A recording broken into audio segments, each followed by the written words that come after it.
Hey, what's going on, you guys? Welcome you guys to the channel. It's your boy Big Dog back with another one take review. And today I got one.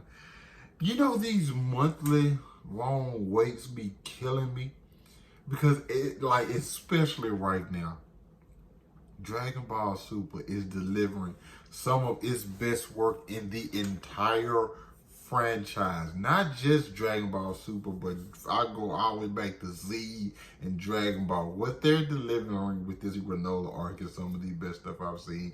Simply from just a writing standpoint. Like the action obviously has been great. Even though you're reading it in a manga, but like you can feel what's going on through like each panel. But the writing is just that much.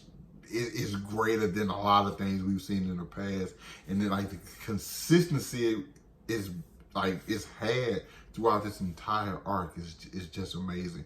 Chapter 77, Bardock, the father of Goku. We finally get Bardock introduced into the story, and man, do they introduce him in one of the best ways. We saw a little bit of him in Dragon Ball Super Broly. We got a little, you know, that they like tweaked his character a little bit from like I guess you could say the savage one that we saw in like Bardock, the father of Goku, the movie. And this one's a little bit different. You know what I'm saying? He's a little bit more, you know, he has a heart. Now, don't get me wrong, Bardock still caught a few bodies in this thing, but like, he's just like, okay, I did what I needed to do. That's enough. No more killings is necessary up to this point. And so the episode, I mean, the chapter starts off where we just are exploring the planet. And we see the Namekians and a few Ceruleans, well, a few Namekians and a few Ceruleans, all just like gathered around. And you know what I'm saying? They lived in peace with one another, you know? And then the Saiyans, it just feels like, and then that one fateful night. And when the Saiyans get out of their pods and turn into apes, you just feel the terror there. Not only them, you have Frieza's forces there, and like the Saiyans are just destroying everything, killing killing the Namekians, killing Ceruleans. When the Namekians got gathered up, it reminded me of the scene from Infinity War when Thanos gathered up the people on the planet and half of them got killed. It just they surrounded these Namekians and they just slaughtered them. Or even just Star Wars, The Force Awakens, when like Kylo Ren was just like killed them all. Like that's what that feeling it gives you, but you just like feel the direness or the desperation or the pain that these people are feeling, seeing all these other their friends and family get killed. Now, one things I did think was weird about this chapter was the scene with Minato and he gets the two Dragon Balls.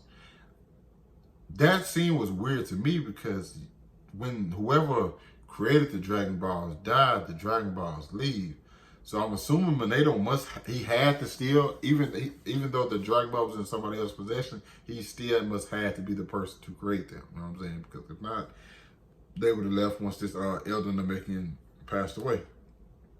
But still, you just continue to see the Saiyans just destroying everything. And then you find Bardock is hanging off a building. Like, it looks like King Kong up there, bro. And he sees little Granola running, and he goes after him. And they're hiding in that church, kind of like we saw in Granola's flashback last chapter. And we see Granola see him and passes out. We know it's Bardock because of the scar on his face. He passes out. But we cut away from that. We go back to the Ceruleans still fighting, trying to, like, you know, push the Saiyans out. And they attack. And we saw Leak in the Broly movie as well. Because like, hey, it was just like we wonder where he got the scar from. Cerulean launched a blast similar to the one that Granola planned on killing Vegeta with. I guess it's like when they put all their energy into the blast. He missed him, but he still hit the moon. And this where things even get worse, because there was a glimmer of hope for them. They said, we got him now. And the Saiyans just simply smirked. He said, sorry, pal, but we're plenty strong even without our grade 8 form. Strong enough anyway. And it's just like, and the next thing you see is this guy laid out on the ground. Like, it's tragic. And we get to one of my favorite parts of this chapter, right? We go back to Granola and his mother, Muesli. That's how I say Muesli. And she's trying to protect her son. And we see Bardock enter. Bardock, listen, Bardock looks just like Goku, but with sand armor and a scar on his face. Yet, this is one of the dopest pictures I've ever seen. I don't know how and why. He's the same. He looks just like Goku. Nothing's different about their facial features other than Bardock looks a little bit more intense in the face. And he has a scar. That's it. Now I want Goku in Saiyan armor. like he just looks so dope. I want this one. Like, this is 100% going to have to be on the t-shirt. I need a Bardock t-shirt today. Today. Whoever get the t-shirt, first person gets this Bardock image on a t-shirt, let me know. DM me, and I will send you my money immediately. I need this on a t-shirt. But yeah, Muesli attacks him, and she knocks off some of his armor. He bleeds a little bit. And Bardock started having a flashback, and he's talking to Guinea about how she's, yeah, of course, I had the baby already. You wasn't here. You was out there fighting. You can't tell me Guinea does not remind you of Chi-Chi. You can't tell me she doesn't remind you of Chi-Chi. That's the same. She's so happy about her baby, and she tells Bardock to name him. Name Kakarot, you know. You saw a little Raditz outside playing and everything. It's just so much going on. And Bardock chooses to spare them pretty much because he just so happened to have a flashback in that moment. Okay, they got lucky. They got lucky for a little bit. And you have the situation where they leave, obviously. Bardock allows them, he tells Leek, hey, you guys go on ahead. I'm going to check and make sure there are no survivors. Be like, hey, Leek's telling him, hey, cool, but Frieza's on the way. So get your shit done. Bardock senses a power level. You know, so he has a scholar. He's like, a power level of 5? Could be an hour. Nah, he's moving to deliberate. Let me go check this out. Obviously, it's Monado. Monado tries to attack, doesn't work. And Bardock's like, a Namekian. What's going on? But then Monado also sees like, oh, he's carrying a Cerulean child. I thought everybody was dead. Now they're rejoicing. Everybody's happy. Bardock's like, hey, I'm about to get up out of here. Like Monado's like, hey, what's your name? Hey, it's Bardock. I just felt like doing this today. Because don't get me wrong, Bardock's not a good guy. He spared 3 people. There were more people on the planet. Like, he's not a good guy. Just like, hey, I had enough for the day. I'm gonna let y'all slide. Like, I'm not, you know what I'm saying? And that's what I like. You know what I'm saying? It's not like, oh, I'm a hero. I'm not y'all's savior, but I spared y'all. I could have killed y'all, but nah, I chose not to. Simple as that. It's not, like I said, him choosing to spare them after they killed most of their people, it's not like I'm about to go around praising him, but he did that. So that's dope. Now, we cut back to the present, obviously. And Goku was like, and Monado was like, you look just like this guy Bardock. Is there anybody in your family named Bardock? Goku like, I don't know nothing about my people. But she's like, hey, Kakarot, Bardock your daddy. You mean to tell me you knew my daddy this whole time? I understand Vegeta knew his daddy. Because Vegeta, you know what I'm saying, obviously Raditz was rolling with Vegeta. So of course Vegeta had came across him before, and Vegeta's older. But it doesn't surprise me that it never came up. Like, why would it? You know what I'm saying? Why would it come up that he knows Goku? You know what I'm saying? I mean, he knows Bardock. I had no reason to. But the real question was, we at this part in the story, and so now Vinola obviously asked him, well, if this happened and we were spared, this saying saved our lives, what the hell happened to my mama? And the story continues, and it gets even more wicked.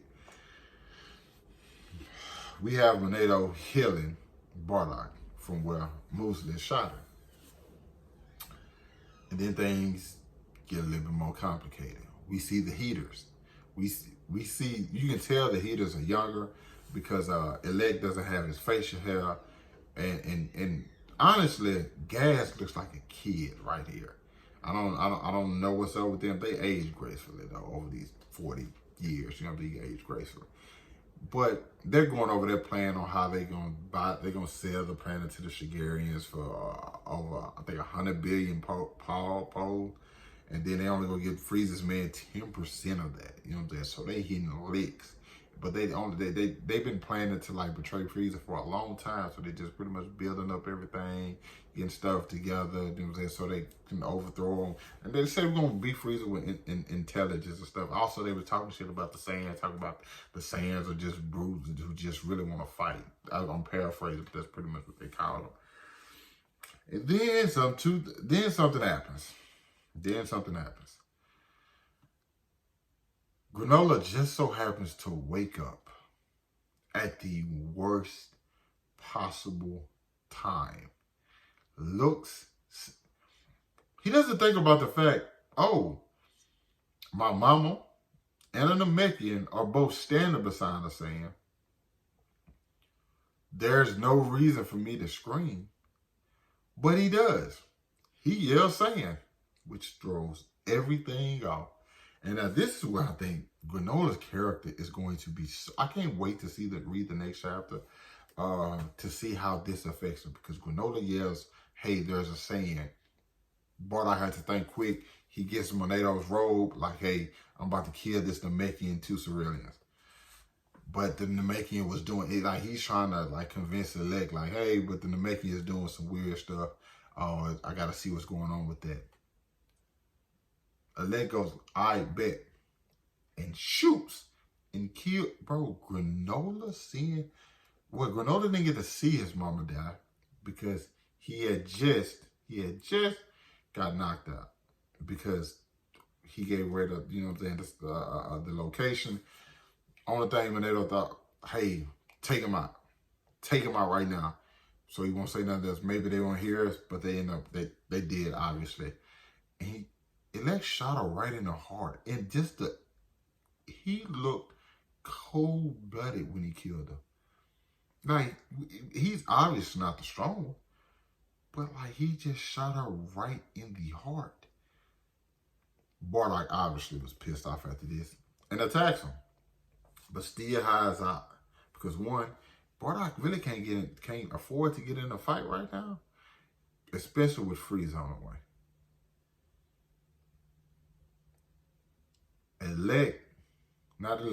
Gas chooses to go after and says he's going to kill the other three. But what we see, if we go back to the present time, is that apparently Bardock was able to defeat Gas. And so Gas still has a grudge against Sans. Now, what's going to be more interesting is the fact that Gas...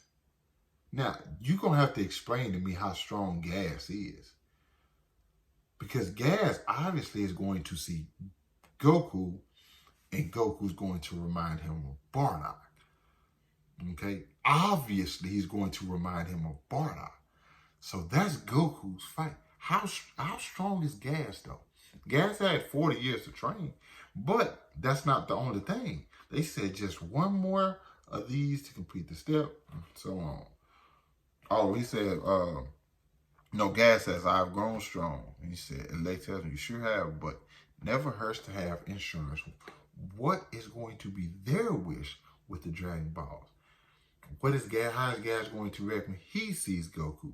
How is Granola going to react once he sees Elect, knowing that he's been dealing with these guys, not knowing that this is the same person who killed his mother?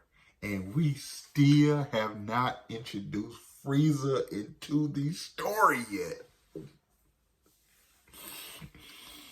As a Dragon Ball fan, this is what you want. I was not trying to rush the anime. I said, man, let the manga build up. You know what I'm saying? Let it go through a couple. Shut up. Give me the anime now. I need it ASAP. Okay? The movie, cool. I need to see this on screen. I need to hear the voices. I need this ASAP. This is, once again, Frieza has not even been introduced into the story. You have these guys who plan on betraying Frieza. You still have Granola who still has a grudge against Frieza. You have Gas who has a grudge against Bardock. Goku looks just like Bardock, plus he's his son. Oh my God, what is happening? I thought this chapter was amazing. 10 out of 10. 10 out of 10. The destruction, the death, the chaos. Y'all know I love that type of stuff. Y'all know I love to see just, you know, I love to see people going through some tough stuff. And the Shigarians and Cerealians, they definitely went through some tough stuff. I cannot wait to see where this goes. I still don't know where it's going. I feel like there's so much left in this arc that we haven't even got to yet. But yeah, this 10 out of 10 chapter, I thought it was phenomenal. I don't even, Bardock looks cool and amazing, but he's still a murderer. But it's just so good. It's so good. You guys let me know what y'all thought about this chapter down in the comments. Hit that like button, subscribe to my channel. Thanks for watching the video. Hope you guys staying safe, and I'll catch up with you guys later. Peace.